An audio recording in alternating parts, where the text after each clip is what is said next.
friends, old and new. But as promised, I'm here to tell you in the next 50 minutes all about video. Again, thanks very much for being here, and I'll thank you throughout. But this is a big thanks, because it's a big thing for me, especially for people who flew over to be here. So what is video? As it's a word we're very familiar with, but it's a new world for humanity. So if we actually look at the initial bits of what video looked like, so this is from the Lumiere brothers' initial set of videos. This is when motion cameras became accessible to people, and so they started recording these exciting events. Maybe we should lower the lighting. Exciting events such as the case of a train arriving into a station. And very quickly, after the excitement of capturing moving pictures, people realized that videos are actually very boring to watch back. Life goes at a very slow pace, and we don't enjoy rewatching what we go through at that pace. And of course, the magic of video editing came to play to solve that problem for us and make video exciting again. And of course, for my generation at least, one of the most exciting sets of videos that we were grown to watch were videos like these.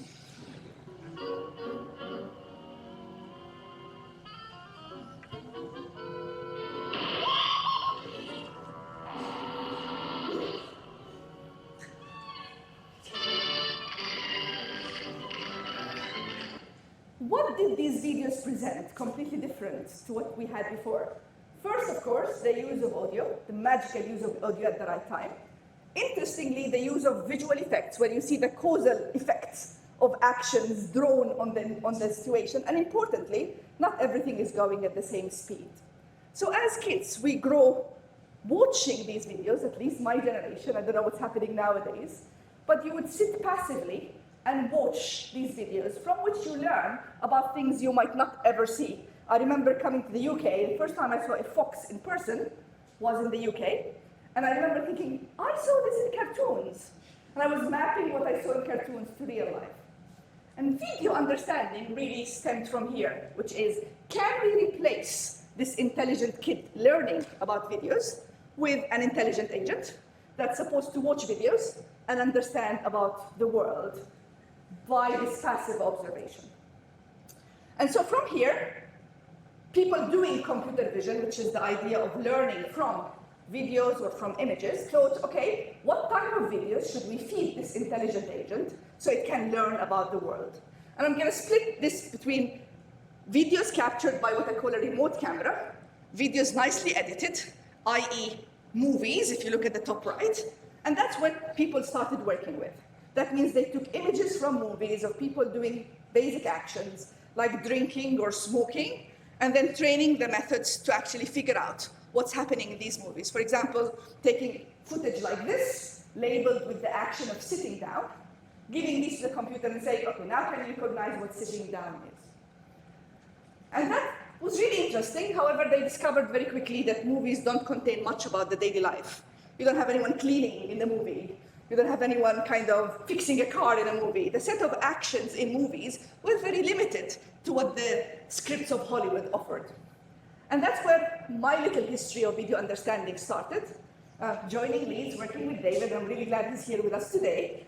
We were looking at a different set of videos, the ones that completely are unedited, maybe much closer to the Lumiere brothers footage of boring long videos, where we put cameras up on a bicycle rack. And we looked at people coming and dropping bicycles onto the bicycle rack and coming and picking up again. This is one of our colleagues acting like the thief, where we're trying to simulate bicycle thefts.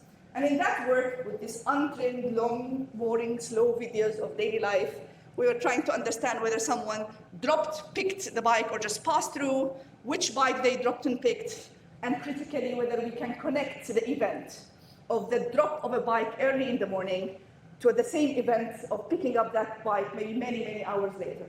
Surprisingly, currently computer vision isn't addressing this long-term problem yet, so that still remains a challenge that we need to address at some point. Working in bicycle theft detection gave me lots of publicity. This is me at my PhD times, where the claim was that the University of Leeds is solving bicycle theft detection The cameras came, took pictures. I visited Leeds recently, and that same bicycle rack now has a wooden shed protecting the bikes that are still being stolen. So I'm not sure the publicity resulted in anything, but the impact, the potential impact was there. Going back to how we can train the computer really to understand movies, slowly we started looking at more and more videos of this sort. So TV, sports footage, it's slightly less edited than movies, but it offered this collection of possible motions that people were training set up on. And then of course, YouTube and YouTube videos became a big thing. And there are lots of things of trying to understand stuff from video. And we have Joao Carreira, the lead of the Kinetics dataset with us today. And this kind of transformed what we can read. Because YouTube had everything, people are collecting data for us, they're labeling it for us somehow, sometimes noisily, but it gives us a way of actually training the setup to see more things and how to set up. And again, we have Antoine with us, who actually looked at this interesting set of things, interesting videos, which as you can see, I've moved them a little bit left from these remote cameras, because if you want to teach someone how to do something, you need to be a little closer to how they perform the action. Slowly, there is more footage that is going from this remote camera observing the world, getting closer to what we call the egocentric perspective. So seeing the footage from the perspective of the person performing the action. And that's where the majority of my career, as I will tell you, has been spent. So I moved really from the left, from the right to the left, from CCTV footage to egocentric footage. And this really was a personal relief, because when you work with CCTV cameras, you're actually contributing to this governmental aspect of observing us. And when you actually look at these wearable cameras, as we all know, these are now contributing to a different perspective, how the people are actually monitoring what they do and what others do to them. And this is slowly transforming what videos offer for us, from the big brother to me actually controlling what's happening to me by collecting the footage. And when we started, these are the types of cameras out there. So Google Glass was there when I started as an assistant professor. We cannot find it anywhere now, but it was really leading at that time.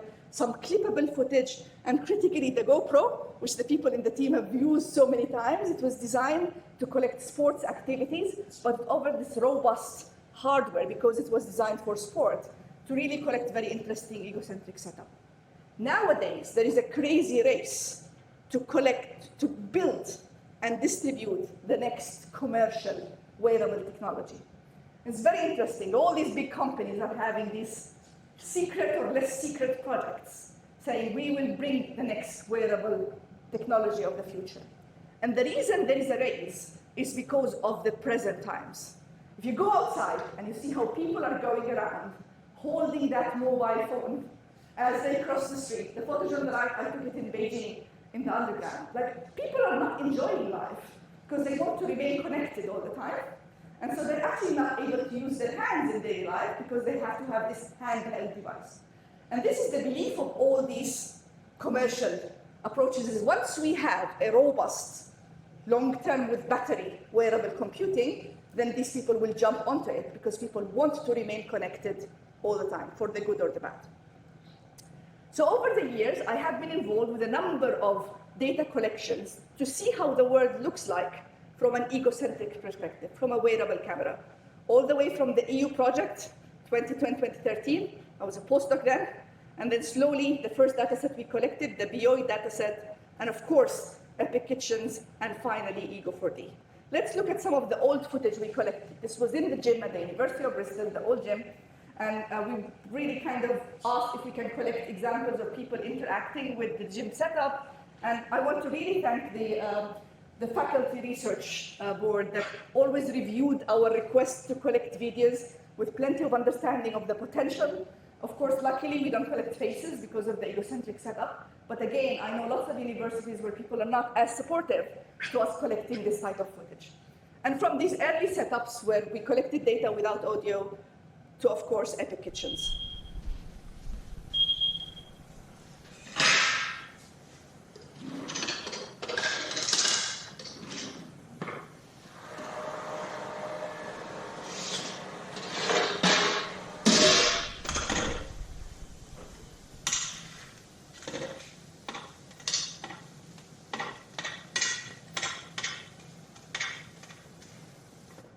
I hope you see the theme, but this is again the boring, slow trend of life being captured from an egocentric setup. And that's why we'll save you a little bit of time and give you a quick sped up version of what this footage looks like, capturing people interacting with the world. And for the first time, we did this approach of actually, instead of bringing people to the gym or to the university place to collect data for us, of actually giving people cameras and asking them to take that camera to their home, so that they capture exactly what they do without giving them any instructions of what they're supposed to do. And this type of natural footage, I think, was very transformative for us and for others to see, as they started looking at the actual footage in people's homes and how limited our current computer vision approaches are to this scripted, nice, clean environment, how challenging the actual environment of people are. And of course, to do epic kitchens, we had to build novel approaches to collect an understanding from these untrimmed videos, whether by asking people to talk over the video, building narrations that look like scripts in movies, and how we kind of went through different iterations, collecting the data, then collecting more data, refining how we do the work, improving the density and the quality of the annotations. And Epic Kitchens 100 has been around now for a few years, and people have been using it not only for the purpose we thought about, but even beyond. And since we are at this event, it's good to pause and think, why did we think about collecting the largest dataset in egocentric vision? This was a time where we already, as I said, we were working in egocentric setup. And I was excited about the type of work that we were doing.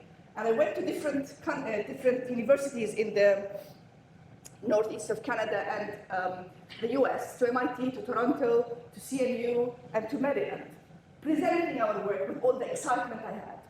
And at the end of every lecture, the question was asked is, what's the size of this dataset that you are working on in egocentric vision?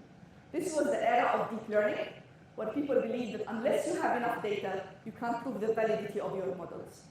So I was really confused. Why is everybody asking about the size? What about the excitement problems that we were trying to do? And after the fourth time the question was asked, I remember taking the flight back on the 24th of April, 2017, planning in the flight, how will we collect a large enough data set? Because unless I do that, this research is going to really stand still and won't move in that direction. On the 27th of April, we met. We were exactly 5 individuals. So it's myself, Toby Perrett, Hazel Doughty, Michael Ray, and David Montesanti. I'm really grateful you're here today. And we said, well, I said, we will collect the largest data set in egocentric vision. And I believe this was the actual reaction. How could we, as 5 individuals, collect the largest scale data set?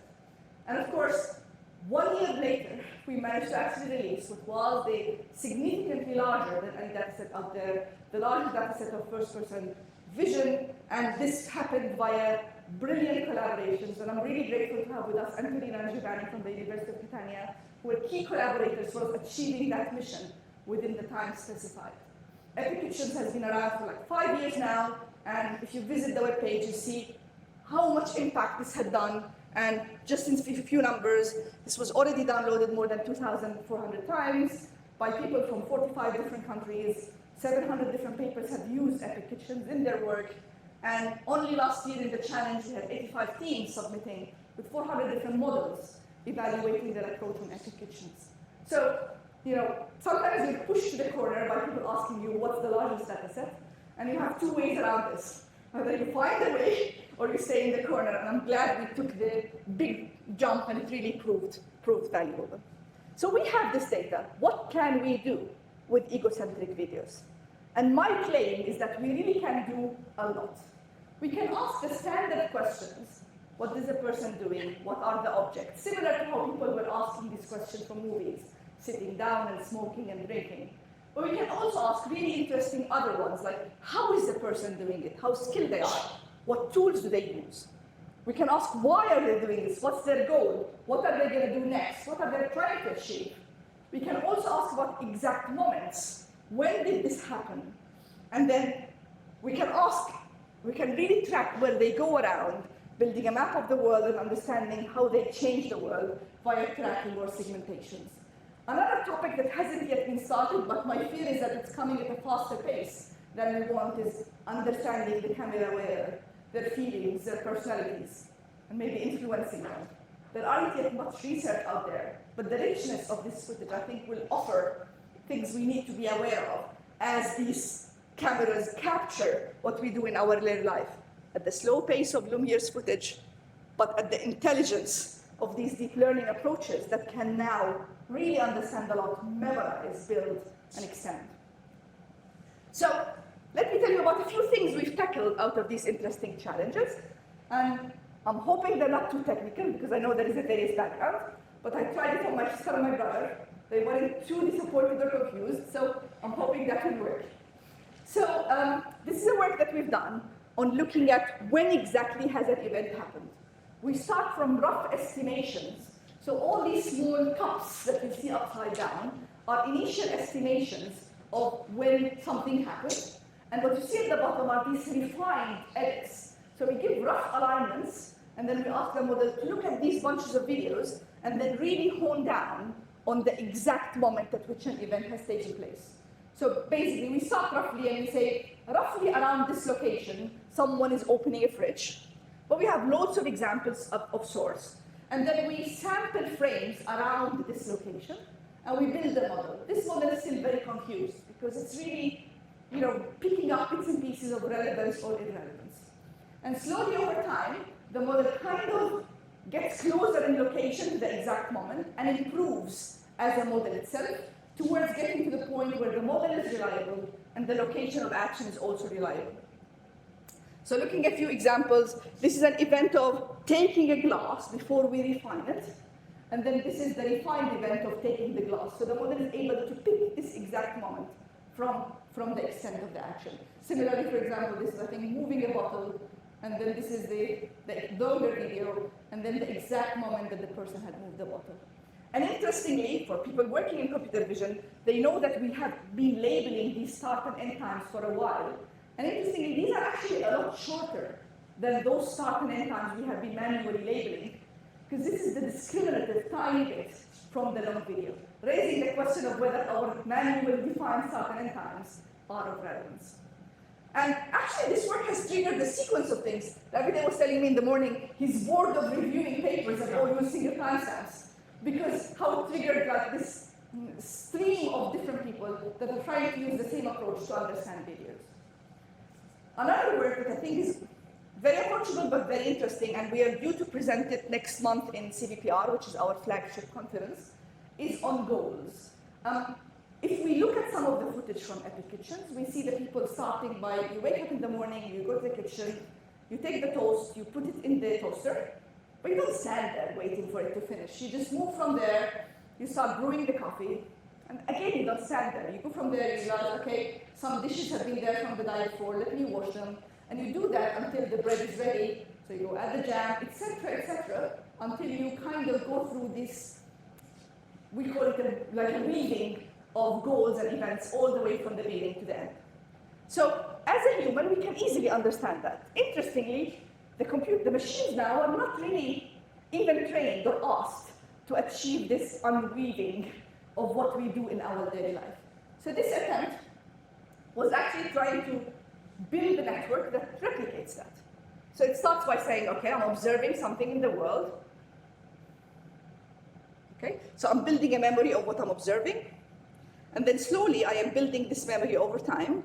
And I see this shift. So the colors here are the shift from one activity to the other. And then maybe later, I see it going back to the different event, all the way till the very end. So this network is really replicating what you would have done if you watched the video. And you might be giving it additional semantics, but this is working without the additional meaning. It's just kind of replicating the words. And it's, for those from computer science, I'm hoping this is very related to how computers actually operate. So they have a controller. That controller sees the current observation and the memory, and decides what you're going to do with this single clip. And then you have this update that updates your memory based on this decision. The controller is, in fact, a set of projections, embeddings of the threads and the clips with a learned new thread token. So NT is this learned token that you can say, maybe this is a new thread, as well as the transformer, which basically takes a thread, a clip, and measures the similarity via an attention. And eventually, you get a prediction of which thread does this belong to. Once the controller has made the decision, you put that decision into the thread bank update, and that basically updates their memory. So the concept is very general and capable of doing a lot. The question is, how do you train it? Critically, this needs to be trained end-to-end with the clip feature extraction, because what is a clip that is related to how people do stuff? And these decisions have been supervised by teacher forcing, which is common in language models. You build the memory up till a point in time, purely using the ground truth, and you just supervise the current decision. I see all the people in computer vision nodding faces, and all the rest are like, what are you talking about that? We have some computer vision experts around, so I'm glad that I'm giving them a little bit of what we have been working on recently. So at each time step, we populate it with the ground truth, and then we have a loss on just the exact prediction. And actually, training this requires loads and loads of memory. So we build these synthetic threads completely, madly, crazily. We look at a video, we sample these clips, we put them in what is a completely unnatural story, building these synthetic threads, and we feed that into the network. And that's really critical because these networks are very data hungry. If you only feed them the examples you have in your data set, that is never enough. And this technique is called self-supervision. You use the knowledge in your data to feed your network with information that builds it a little bit, and then you can actually fine-tune it, as in refine it a little bit with some labeled sequences. But without that crazy self-supervision, you can't build enough momentum into the network to train all its parameters. So one of the questions we've been asking in applications is, okay, we go and collect data, we build models, we build this data set, it's very nice, very refined, and then we start building models and training them. And over the years, we start improving these models. So the test error first time is going to be high, we think how it works, and then we say, now we have built a better model because we are comparing this error, and that error is going down. One of the questions we wanted to ask as a team is, okay, what happens if I collected the data in a very similar manner, but 2 years later? 2 years is just a very short space of time. You think, the model can't really break. But we knew that our models are very, very sensitive to how you collect the data, to the exact recordings. And so we showed this idea of collecting data 2 years on, and we've seen our error that we've spent years refining shooting up again. And if you see this footage from a human perspective, this is the same person performing very much the same activity in the same kitchen, just 2 years later. So seeing that error shooting is very concerning to people doing computer vision. We can't keep collecting data all the time. We also had examples, really interesting examples, of the same individual, but actually doing the same activity in a different kitchen. Because some people, being recording with some students and postdocs, leave their accommodation at the end of the year. So we have people who've moved kitchen, and this is very much the same activity, but in a different kitchen. And either way, we saw these models struggle. And we started this benchmark to trigger people to understand how can we solve this problem, because we can't continue around collecting data that will only be valid for a couple of years. And one of the approaches to address this big gap that we introduce is what we call multimodality. Videos tend to change very quickly. Audio is that thing that remains very distinctive over time. The sound of water or the sound of the cracking. And in collaboration with the people from the University of Oxford, I'm again glad they're here, we've looked at these distinct sounds that we capture using egocentric setup. Some of them are object sounds, but we also have material sounds.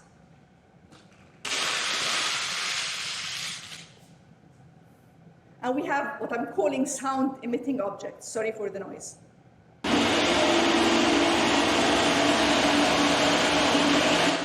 And these multiple modalities are actually, when I started, I didn't think how much audio is going to transform our understanding of videos, coming back to all these cartoons that brought audio and brought these videos back to life. And in this work, we realized there are two types of distinct audio sounds in our data set. And we call them harmonic sounds. Say sounds of a particular frequency, as well as percussive sounds.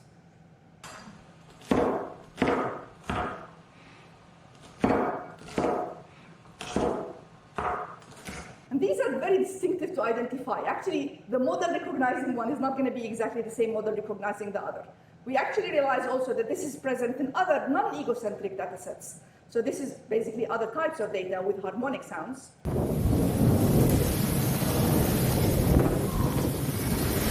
And percussive sounds. Go ahead. So this distinction exists throughout. And we've talked about this paper. This paper actually was the only paper we sent to an audio-only conference, and it won us an outstanding paper award, which is amazing, because people saw something a little bit different, given that we were working on different types of videos. So in this work, we basically built a network that looks separately at these two types. So it actually has what we call a slow stream that's attending to the harmonic sounds with many channels, because that's distinguishing the frequency. And then we have a fast stream that really attends to the temporal extent, the high temporal resolution with fewer channels. We had some lateral connections between the two, inspired by similar approaches in video. And eventually, we had some separable convolution attending separately to time and frequency. And it's interesting to start with some motivation and find that motivation as an output. When we looked at these two streams, the slow-fast streams, they in fact were actually looking at these harmonic sounds and percussive sounds. And that again is like the sort of motivation, and it actually not resulted only in improved performance, but you can see that the fast stream is attending things like tap dancing or people clapping, the things we had labeled as percussive.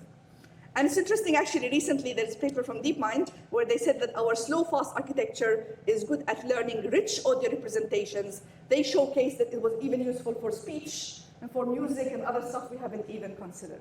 So it's really nice to see the impact of the work going elsewhere. One of the main questions we have with deep architectures is, what do they look at and what do they learn? Currently termed as explainable AI. I see it more as investigating what they look at, like digging a bit deeper, just to understand what they look at. And in this work, we actually wanted to ask a question. If I feed a video into one of our best models, and the model is actually telling me what exactly the action is, so what is the action happening inside this model, which in this case is putting three objects next to one another. We wanted to interrogate the video into the exact frame. So if you don't show the network any images, it will predict that class with this prior probability. No knowledge, prior. But the individual frames contribute not equally to the decision of the class. And that contribution, which we term frame attribution, similar to the other approaches in feature attribution, we wanted to dig deeper to understand these. So we looked into, starting from this prior probability, we feed only a single frame in, and we see the change in the prediction of the model. Then we feed two frames, and we see the change in the prediction of the model, et cetera, et cetera. If you do that, it's very easy to compare these different attributions, and that will be the contribution of the added frame, right? But there are many possible combinations, and that's why this work is a little bit more complex than what I'm showing you here. But it really is assessing the contribution of every individual frame. And we've shown in this work that some frames contribute negatively to the class. They actually harm the prediction of the model. So this frame is actually, if you don't have it in the analysis, you will predict the class with a higher probability. So it's a negative contribution. And let me show you examples of what this really means. So this is a video from a dataset out there called something something, and the class is show that something is empty. The video contains this cup showing empty, and then the person flips and goes back, right, in an attempt to actually show that something is empty. But the model, of course, is confused by those added frames where something isn't really being shown, right? So there is a lot more and more looking at these types of models. I believe we have more problems with the data than with the models. And the models can be sometimes smarter than what we are feeding into them. And we've built a dashboard in collaboration also with an MH student who did the summer with us, Tom Stark, and I want to acknowledge him because it was a big jump coming from a third year and trying to build this dashboard for us on applications, where you're looking at the contribution of every frame to the action of application. So this is an example of someone opening a drawer, and every frame is being considered for both its contribution to the prediction of the word open and the word drawer. Interestingly, the beginning of the video contributes more to the word open because you see more of the motion. But the end of the video contributes more to the word drawer, because you finally see what is happening. And until now, we've been feeding this network with this combined verb-noun, assuming that the network has to deal with them completely equally, when there might be a contradiction into what we're feeding the model into. And my favorite example, I couldn't believe this. I kind of had to go ask Top to show me the actual code. And it actually is true. So this is an example of someone cutting. And every time you see a peak, you see the knife exactly on the tomato. And every time you see a valley, you see the knife not on the tomato. So the model is exactly picking the individual frames that's contributing to the cutting action. More and more, I believe, we do have problems with our data and what we expect these models to do, rather than with building more and more models. Right, so coming back to our main question of data and large data, we collected Epic Kitchen. It was really transformative. But still, after Epic Kitchen, people kept asking, will we ever have enough egocentric data? Because Epic Kitchen is 100 hours, but you've done it by giving people cameras, asking them to go to their home. How much data can you do? And how fast is this wearable technology going to come? And luckily, with little effort from us, we were sitting, Jivan and I, we were approached by a big consortium of universities saying, can we replicate this effort on a larger dataset? Ego4D is 3,670 hours. Epic was 100 hours. Collected by 923 participants in 74 cities. And perhaps the magic was, we planned this before the pandemic. We had to collect it during the pandemic. And that resulted in some addition. Initially, we were thinking, we're going to collect people from Bristol, we're going to do the same thing. And then the pandemic happened, and we started posting cameras all around the UK, because we didn't need to collect footage only in Bristol, and we could only communicate with people via the post office. So Michael was kind of putting GoPros into boxes, going to the post office with the mask. That's the only thing we're doing. That's the only thing that kept working. The post office, sending things. People had plenty of time in the pandemic to collect data for us. And similarly, it was really interesting how this worked. And eventually, this is the big consortium of people collecting data all around the world, giving geographic diversities probably we didn't dream of. But we've set the path, collecting data in 2 countries. And then people said, okay, can we scale this even further? So this is some of the footage we did in Ego4D that's now publicly available. We went out of the kitchen, and we were able to capture really interesting footage all around the UK in terms of people, activities, things to do. The potential of this data, even we can't yet tell. This is now out there, and people are exploring what we can do with this egocentric footage. Again, the power of multiple modalities. The dataset is collected with not only audio, but even more exciting things that we couldn't think about planning. And that's how when you scale to a larger consortium. So we have, of course, audio and video, which I silenced for you, but you have these people playing instruments, and you can see the exact, very strong audio signal. We also have, again, this was done by our partners at Kenya, where they had this 3D camera environment. So they have the mapping of the whole environment of a car mechanic with the camera going around, so they know where the person is in the actual space. All of that is very, very early days. Don't ask us what we'll do with this. We collected this, and I'm sure slowly we will explore what this is possible. The cameras come with accelerometers. We also had that in Epic Kitchens, the IMUs that give gyroscopes and predictions of how the camera is moving into space.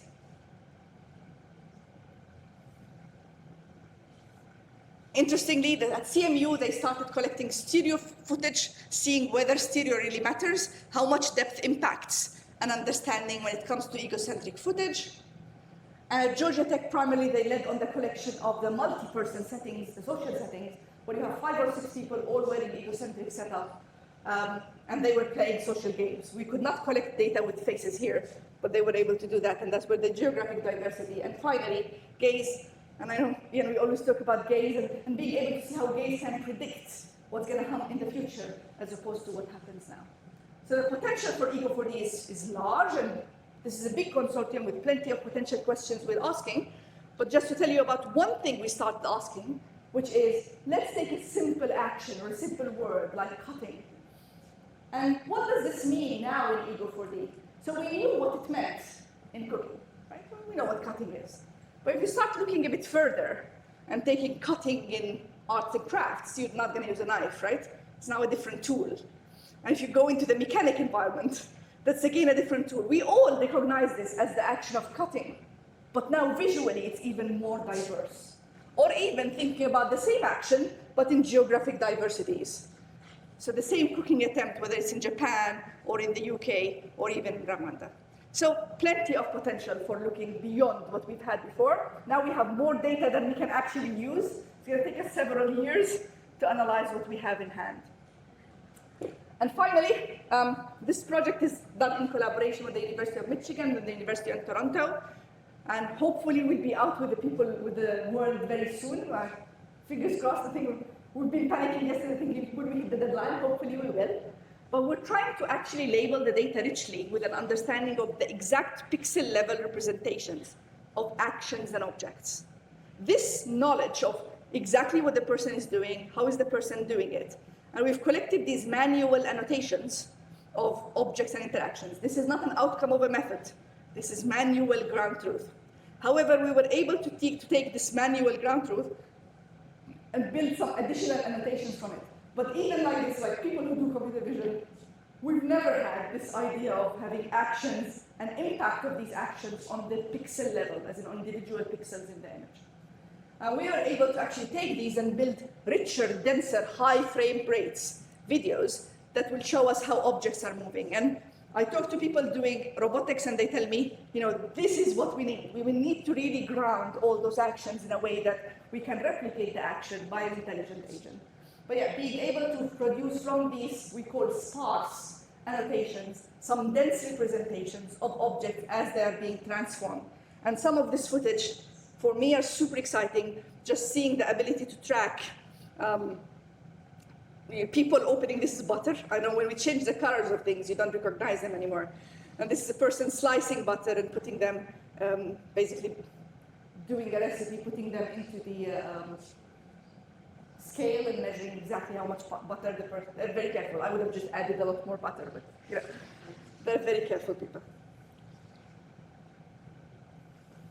So the potential of understanding diversity as well as fine grain is, I think, our next big mission. So we have lots of data, but we also need to ground that data in exact representations of pixels. And soon, hopefully, I will be telling people I'm not collecting any more data, and I'm really digging deeper and finding how can we answer those questions. And some of the questions here are so interesting. What is called the lemon, and at some point, what is called the actual lemon juice, and what's happening, what transformations are happening in the actions. And before I conclude, I wanted to go through some things that I learned along the way. I'm calling them 5 lessons in team leadership, good or bad. I know that Ian mentioned that I have been pushing people just about their limits. I am not sure I can claim that. I think many people felt that they have been pushed a little bit beyond the limit, or maybe they discovered new limits they didn't know they can do. But the first thing I learned is you can't really do it right from the first time. If we didn't do this many years before Epic Kitchens, there is no way we could have collected Epic Kitchens with that level of interest in the community. So beyond that said, if you ask people, no one had heard of it. But if it wasn't there, I don't think we would have managed to collect Epic Kitchens in that scale. So it's fine for things to take their time and not to do it right from the first time. And then it's really a big orchestra to make sure that things happen at the right time. And I might be driving people a little bit too crazy with my kind of, you do this now, and then you hand it over to someone else, because someone else can do it. And this is a very difficult skill for researchers to do, because we just like to do things all ourselves. Having trust in the team that we can build an orchestra, everybody can play together, I think is something I didn't know I had the skill for, and somehow it has worked brilliantly. And another thing is the magic of planning and replanning. And I think that's a skill I knew I had, but I didn't know how much I needed. Managing a research team, thinking about how different people, and replanning is really critical, because sometimes you have a plan, but you discover something either too exciting or too interesting, or personal circumstances change, and you really have to think, what's the different plan so I can still deliver on what I have promised, particularly when you have external partners. Something I am very, very proud of is actually doing some bits myself. not being able to lose the ability to annotate data myself, to collect data myself, and to look at the data. And I don't think I could have done any of the type of work if I had stood down and said, show me what you've done. At many points, I spent evenings annotating data, and I think that is what triggered my understanding of what the data contains. And finally, that's something I learned. I'm not sure that I need to change, but this is very much me. Really trying to kind of understand what's happening every day. Slack has been a blessing for me and maybe a curse for others in the team. What I'm working on now, show me the results currently, but I think being there enabled me to understand what we're doing, why we're doing it, and how can I help, how others can help one another. And finally, I'm taking the last 10 minutes to be grateful to many, many people that contributed to this. And I'll start actually by the people who allow us to work. I have been very, very blessed with lots of funding from the EPSRC throughout. It's true that I spent 2 years writing my fellowship application, which drove me absolutely nuts, but having it has been so transformative. But I'm also grateful to some industrial funding that enables us to do things we could not have done purely by EPSRC money. And I'm mentioning particularly Nokia, because none of this would have happened if Nokia didn't get in touch and say, we're going to give you 50,000 euros, I think it was then. You can do whatever you want with them. Because none of the applications would have happened if this 50,000 were not initially in place. So I'm really grateful to some industrial partners, Procter & Gamble, and DeepMind, who've contributed to this annotations of the segmentations project, Facebook AI, who contributed to Ego4D, and Neighbor Labs Europe, whom collaborating with them has been super, super exciting. I'm always glad to continue working with them on several project ideas. Of course, I am grateful to the team. I'm sorry for everything that I've done throughout the years. Please accept my apologies. It was for the good purpose. Over the years, I have been blessed by really excitable people with my exciting ideas, and I have taken back from your excitement as much as I've given. So I'm really, really grateful, and I'm glad we're meeting here in person. Finally, at some point, we were remotely working, and for those who started with us when we were working remotely, I know it wasn't the same, and I hope that it will now be very different. Today's event in the morning, for those who've been with us, we've taken this picture, people who flew over particularly to be with us again for the event. I'm super grateful, and if you've been there, you know that, there is a team spirit that I am very proud of, and an energy that goes throughout the room. I always say I have too much energy, but there is a lot of energy also coming from the people. I'm grateful to lots of people at the faculty and colleagues who have contributed, people who've been at their offices, sometimes in tears saying, this is not going to work, and then assuring me that it will. So every bit of it has been super supportive, super helpful. I don't want to mention you all by name, but really everybody here has been super supportive, and they believed in not only what I'm doing, but in my Mediterranean excitable approach of saying it, accepting it as different but interesting, and supporting me all the way. And also being proud of our achievements, writing about all the things we've done, Epic Kitchens, Ego4D, that is amazing. I'm also grateful to people who were there from the very beginning. Andy Bulbett was my master's supervisor, showed me the first bit of computer vision, and David, who's with us today, and was my PhD advisor. I've learned so much, just being there and knowing, being excited about computer vision. I'm going to be very emotional, I know. I'm also very grateful to friends who've been here from the very beginning, Tanya and Roberto, so I'm really glad you're here today. And I'm also very grateful to my biggest support, my sister and my brother, who came here specifically to be with us today. And maybe something I learned, that it's not really about video, it's really about people. And I'm super happy that you're all here with us today, and really grateful. And I'll end by thanking you all for being here and giving you a bit more time to go for some drinks. Thank you very much.